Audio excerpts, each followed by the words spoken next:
Hello everyone, goodwill का एक question आपके सामने है। ये क्वेश्चन हम सॉल्व करेंगे। Calculate goodwill of the firm on the basis of these valuations. Profit दे रखे हैं आपको 4 इयर्स के, उनके वेट असाइन दे रखे हैं और यहाँ बोला है कि we are given the following information.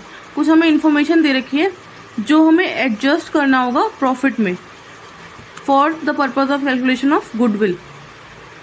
तो फर्स्ट आपको दे रखा है कि 2014 में एक रिपेयर हुई जो कि कैपिटल नेचर की थी, जिसको कि हमने रेवेन्यू में चार्ज कर दिया है। सेकेंडली आपको दिया गया है क्लोजिंग स्टॉक ओवर वैल्यू हो गया है 2400 रुपये से। कब? 2013 में। To cover management cost an annual charge of 4800 should be made for the purpose of goodwill valuation. ये 4800 जो है हमें हर साल गुडविल के वैल्यूएशन के पर्पज से चार्ज करना है। तो ये सब जो हमें एडजस्टमेंट्स दी गई है ये हमें प्रॉफिट से करनी होगी।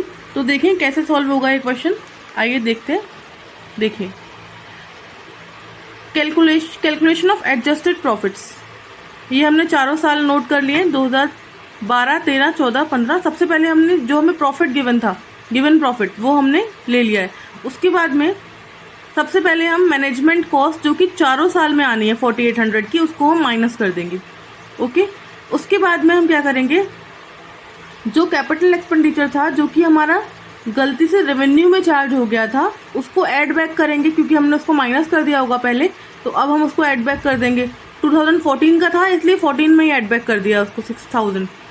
इसके बाद इस 6000 रुपीज़ पर डेप्रिसिएशन चार्ज होना था हमारा। इसके बाद हम डेप्रिसिएशन को इसमें से लेस करेंगे।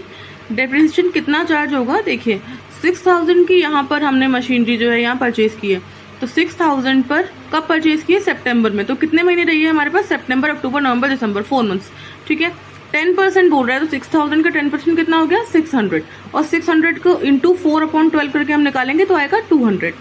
ठीक है, अब 200, अब नेक्स्ट ईयर जब हम इस पर चार्ज करेंगे तो WDV से, रिटन डाउन वैल्यू मेथड से 6000 में से 200 माइनस कर देंगे तो कितना बचेगा?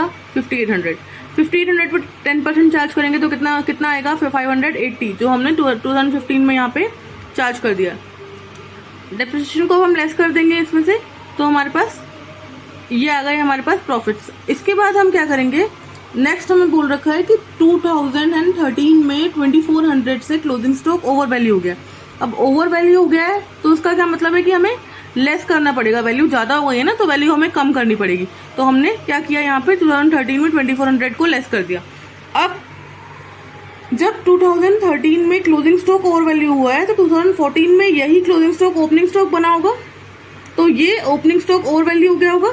तो यहाँ पे हम क्या कर देंगे, over valuation of opening stock 2014 में ऐड बैक कर देंगे 2400। राइट, तो हमारे पास ये क्या फाइनल प्रॉफिट्स निकल के आ गए। अब जो फाइनल प्रॉफिट हमारे पास निकल के आ गए, इन्हीं को हम कहेंगे एडजस्टेड प्रॉफिट्स, और इस पे अब आप गुडविल कैलकुलेट कर लेंगे। ओके, समझ में आया?